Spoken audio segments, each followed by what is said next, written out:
मधुबन के बाबा,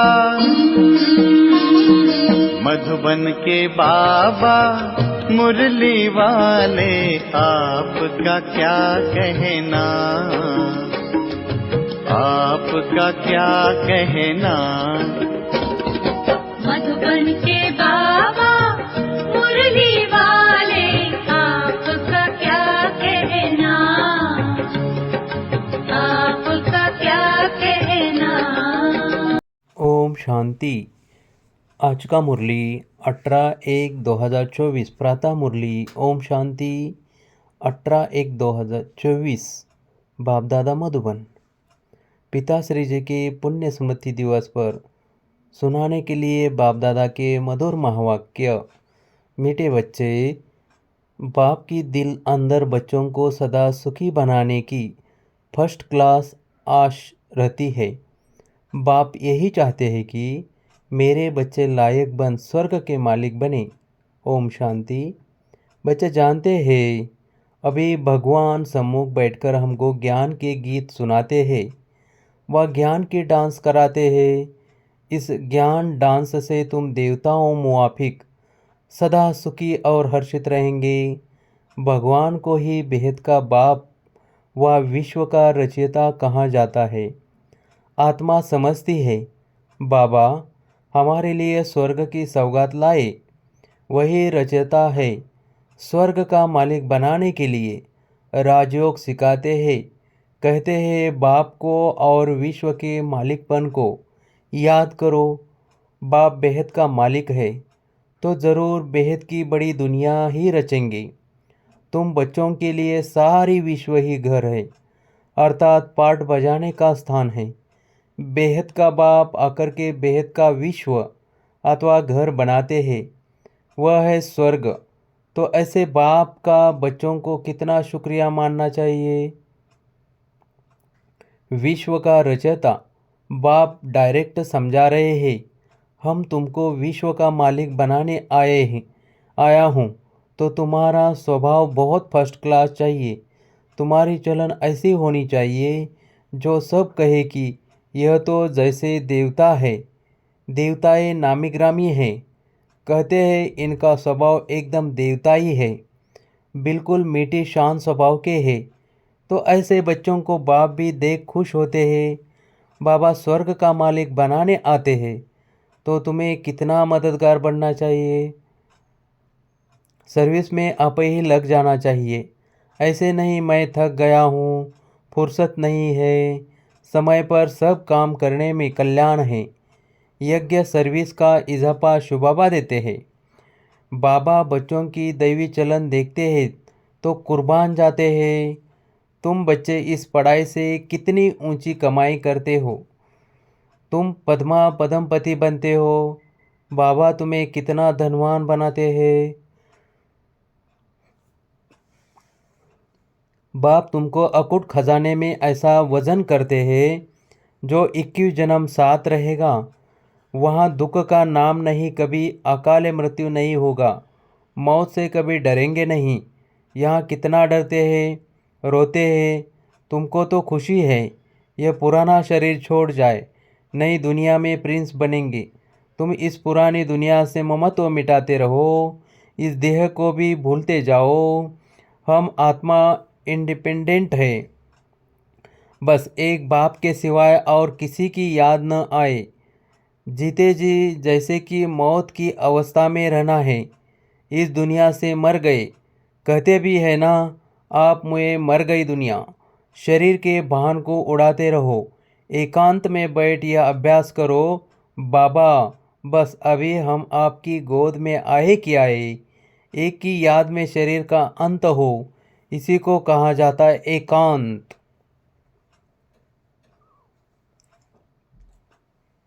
तुम जानते हो कि ऐसी ऊंची पढ़ाई पढ़ाने वाला कौन है। इस चैतन्य डिब्बे में चैतन्य हीरा बैठा है, वही सतचित्त आनंद स्वरूप है। सत बाप तुम्हें सच्ची सच्ची श्रीमत देते हैं। बाप के बने हो तो कदम कदम श्रीमत पर चलना है, चुप रहना है और पढ़ना है। एक बाप को याद करना है। घड़ी घड़ी इस बैच को देखते रहो तो बाप और वर्षे की याद आएगी।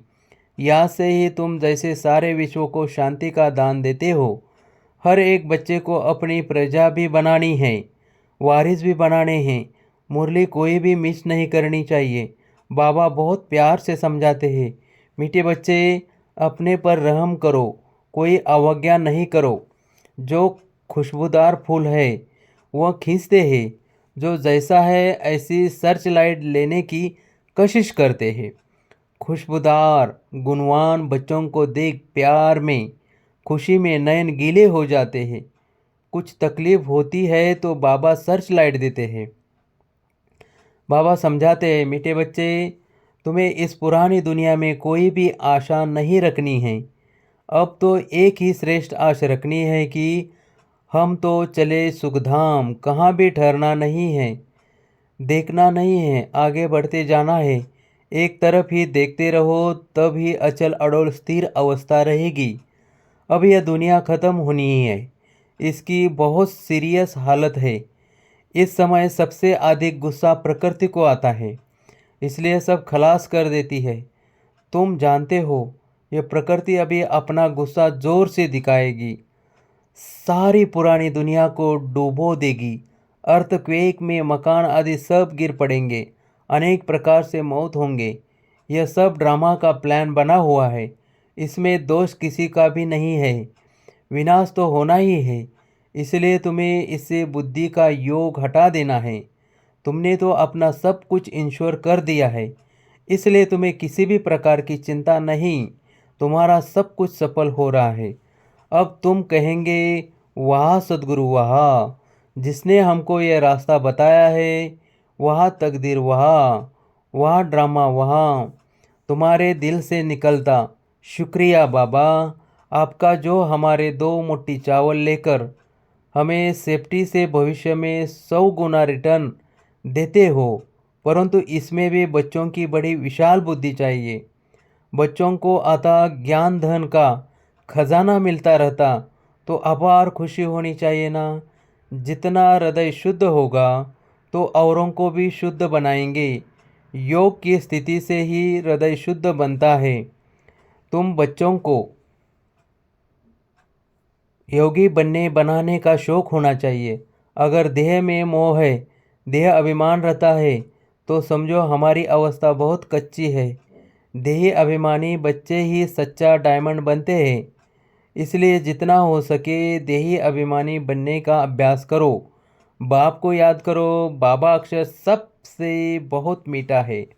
बाप बड़े प्यार से बच्चों को पलकों पर बिठाकर साथ ले जाएंगे। ऐसे बाप की याद के नशे में चकनाचूर होना चाहिए। बाप को याद करते करते खुशी में ठंडे ठार होना चाहिए। जैसे बाप अपकारियों पर उपकार करते हैं, तुम भी फॉलो फादर करो, सुखदायी बनो। बाप की दिल अंदर बच्चों को सदा सुखी बनाने की कितनी फर्स्ट क्लास आश रहती है कि बच्चे लायक बन स्वर्ग के मालिक बने।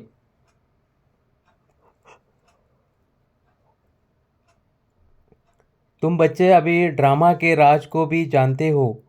बाप तुम्हें निराकारी आकारी और साकारी दुनिया का सब समाचार सुनाते हैं।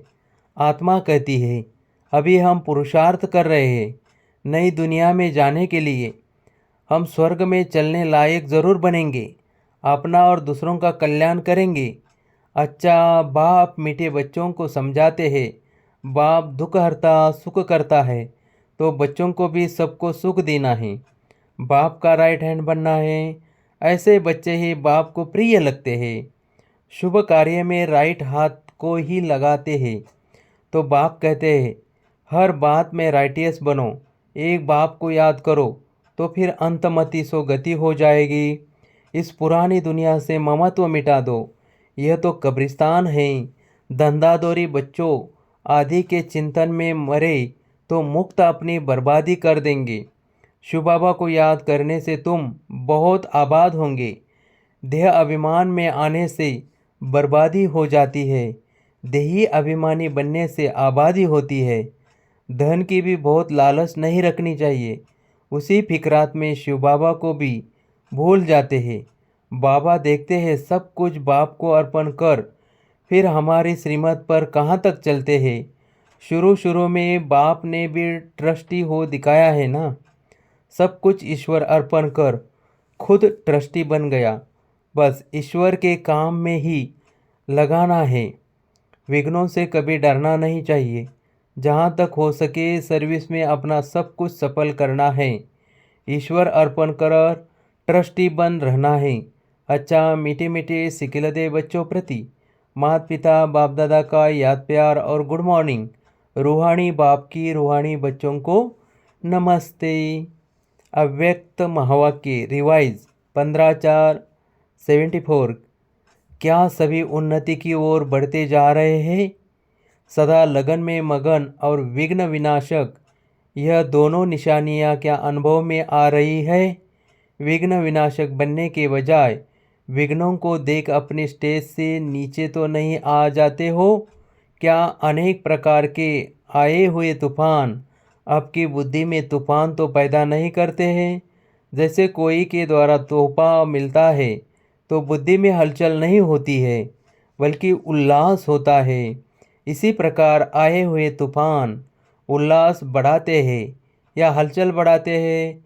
अगर तूफान को तूफान समझा तो हलचल होगी और तोहफा समझा वह अनुभव किया तो उससे उल्लास और हिम्मत अधिक बढ़ेगी। यह है चढ़ती कला की निशानी। घबराने के बजाय गहराई में जाकर अनुभव के नए नए रत्न इन परीक्षाओं के सागर से प्राप्त करेंगे। क्योंकि हलचल के अंदर रत्न समाये हुए हैं। ऊपर ऊपर से अर्थात बाह्य मुक्ता की दृष्टि और बुद्धि द्वारा देखने से हलचल दिखाई देगी अथवा अनुभव होगी, लेकिन उसी आई हुई बातों को अंतर्मुखी दृष्टि व बुद्धि से देखने से अनेक प्रकार के ज्ञान रत्न अर्थात पॉइंट्स प्राप्त होगी। अगर कोई भी बात को देखते या सुनते हुए आश्चर्य अनुभव होता है तो यह भी फाइनल स्टेज नहीं है। ऐसा तो होना नहीं चाहिए। ड्रामा के होने पर अगर ऐसा भी संकल्प उत्पन्न होता है तो इसी को भी अंश मात्र की हलचल का रूप कहेंगे। अब तक भी क्यों क्या का क्वेश्चन अगर उठता है तो इसका अर्थ है हलचल। जितना विघ्न आना आवश्यक है उतना विघ्न विनाशक स्थिति में रहना यही हर्षित रहने का साधन है। नथिंग न्यू, यह है फाइनल स्टेज। यदि कोई भी हलचल का कर्तव्य करते हो वह पार्ट बजाते हो तो सागर समान ऊपर से हलचल भले ही दिखाई दे रही हो, अर्थात चाहे कर्मेंद्रियों की हलचल में आ रहे हो लेकिन स्थिति नथिंग न्यू की हो। एकाग्र एकरस एकांत अर्थात एक रचयिता और रचना के अंत को जानने वाले त्रिकालदर्शी की स्टेज पर आराम से शांति की स्टेज पर स्थित है। यह कर्मेंद्रियों की हलचल अंतरिक्ष स्टेज को भी हिला देती है। जब स्थूल सागर दोनों ही रूप दिखाता है तो क्या मास्टर ज्ञान सागर ऐसा रूप नहीं दिखा सकते? ये प्रकृति ने पुरुष से कॉपी की है। आप तो पुरुषोत्तम हो। जब प्रकृति अपनी क्वालिफिकेशन दिखा सकती है तो क्या वह पुरुषोत्तम नहीं दिखा सकते? अभी समय अति की तरफ बढ़ रहा है। सभी तरफ अति दिखाई पड़ रही है। अंत की निशानी अति है। तो जैसे प्रकृति समाप्ति की तरफ अति में जा रही है वैसे ही संपन्न बनने वाली आत्माओं के सामने अब परीक्षाएं व विघ्न भी अति के रूप में आएंगे। इसलिए आश्चर्य नहीं खाना कि यह पहले यह नहीं था अब क्यों है। यह आश्चर्य भी नहीं। फाइनल पेपर में आश्चर्यजनक बातें क्वेश्चन के रूप में आएगी तब तो पास और फेल हो सकेंगे। ऐसी ऐसी बातें आएंगी जो न चाहते हुए भी बुद्धि में क्वेश्चन उत्पन्न हो। यही तो पेपर है और है ही भी 1 सेकंड का पेपर। क्यों का संकल्प चंद्रवंशी की क्यों में लगा देगा। इसलिए एकरस स्थिति में स्थित होने का अभ्यास निरंतर हो। समस्या की सीट को संभालने नहीं लग जाओ लेकिन सीट पर बैठ समस्या का समान सामना करना है। अभी तक समस्या सीट की याद दिलाती है। विघ्न आता है तो विशेष योग लगाते हो, भट्टी रखते हो। इससे सिद्ध होता है कि दुश्मन ही शस्त्र की स्मृति दिलाते हैं, लेकिन स्वतः और सदा स्मृति नहीं रहती। निरंतर योगी हो या अंतर वाले योगी हो, टाइटल तो निरंतर योगी का है ना। दुश्मन आवे ही नहीं, समस्या सामना न कर सके, सूली से कांटा बनना, यह भी फाइनल स्टेज नहीं है। सूली से कांटा बनने, उसके बजाय कांटे को योगाग्नि से दूर से ही भस्म कर दो। कांटा लगे और फिर निकालो, यह फाइनल स्टेज नहीं है। कांटे को अपने संपूर्ण स्टेज से समाप्त कर देना, यह है फाइनल स्टेज। ऐसा लक्ष्य रखते हुए अपनी स्टेज को आगे चढ़ती कला की तरफ बढ़ाते चलो। बड़ी बात को छोटा अनुभव करना, इस स्टेज तक नंबरवार यथाशक्ति पहुँचे हैं। अब पहुँचना वहाँ तक है जो किसी अंश और वंश भी समाप्त हो जाए। आप सभी हिम्मत, उल्लास और सर्व के सहयोगी सदा रहते हुए चल रहे हो ना। कलियुगी दुनिया को समाप्त करने के लिए, वो परिवर्तन करने के लिए, माया को विदाई देने के लिए संगठन अर्थात घेराव डाला हुआ है ना। मजबूत घेराव डाला हुआ है या बीच बीच में कोई ढीले हो जाते हैं अथवा थक जाते या चलते चलते रुक जाते हैं। न आगे बढ़ना न पीछे हटना, जैसे कि वैसे रहना, ये पाठ तो पक्का नहीं करते हो। समय धक्का लगाएगा तो चल पड़ेंगे, ऐसा सोचकर जहाँ के तहाँ रुक तो नहीं गए हो। किसी के किसी प्रकार के सहारे का इंतज़ार करते हुए खड़े तो नहीं हो गए हो। ऐसी स्टेज वालों को क्या कहेंगे? क्या इसी को ही अंगद की स्टेज समझते हो? अगर ऐसे रुक गए तो फिर लास्ट वाले फास्ट चले जाएंगे। जब भी पहाड़ों पर बर्फ़ गिरती है और जम जाती है तो रास्ते रुक जाते हैं। फिर उस बर्फ़ को गलाने के लिए व हटाने के लिए पुरुषार्थ करते हैं। यहाँ भी अगर बर्फ़ के मुवाफिक जम जाते हो तो इससे सिद्ध होता है कि योग अग्नि की कमी है। योग अग्नि को तेज करो तो रास्ता क्लियर हो जाएगा। मिली हुई हिम्मत और उल्लास के पॉइंट्स बुद्धि में दौड़ाओ तो रास्ता क्लियर हो जाएगा। पुरुषार्थ की गति में अंगद बनो, माया से हार खाने में अंगद नहीं बनो, बल्कि विजयी बनने के लिए अंगद बनो। अच्छा, ऊंच से ऊंच बाप द्वारा पालना लेने वाले, विश्व की पालना करने वाले, विश्व कुल की श्रेष्ठ आत्माएं, प्रकृति को परिवर्तन करने वाली पुरुषोत्तम आत्माएं, विश्व के आगे साक्षात्कार मूर्त प्रसिद्ध होने वाली आत्माएं, योगी तो आत्माओं के प्रति बाप दादा का याद, प्यार और गुड मॉर्निंग वरदान। सेवा में रहते संपूर्णता के समीपता की अनुभूति करने वाले ब्रह्मा बाप समान एग्जाम्पल भव। जैसे ब्रह्मा बाप सेवा में रहते, समाचार सुनते एकांतवासी बन जाते थे। 1 घंटे के समाचार को 5 मिनट में सार समझ बच्चों को खुश करके अपनी अंतर्मुखी एकांतवासी स्थिति का अनुभव करा देते थे। ऐसे फॉलो फादर करो। ब्रह्मा बाप ने कभी नहीं कहा कि मैं बहुत बिजी हूँ, लेकिन बच्चों के आगे एग्जाम्पल बने। ऐसे समय प्रमाण। अभी इस अभ्यास की आवश्यकता है।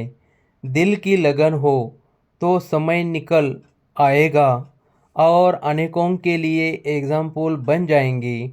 स्लोगन: हर कर्म में कर्म और योग का अनुभव होना ही कर्मयोग है।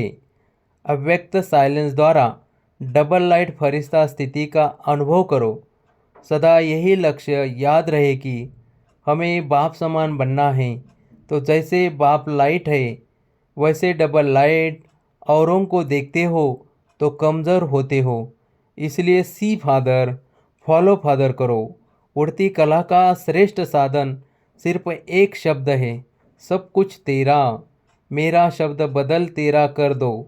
तेरा हूँ तो आत्मा लाइट है, और जब सब कुछ तेरा है तो लाइट बन हल्के बन गई। ओम शांति। ओम शांति।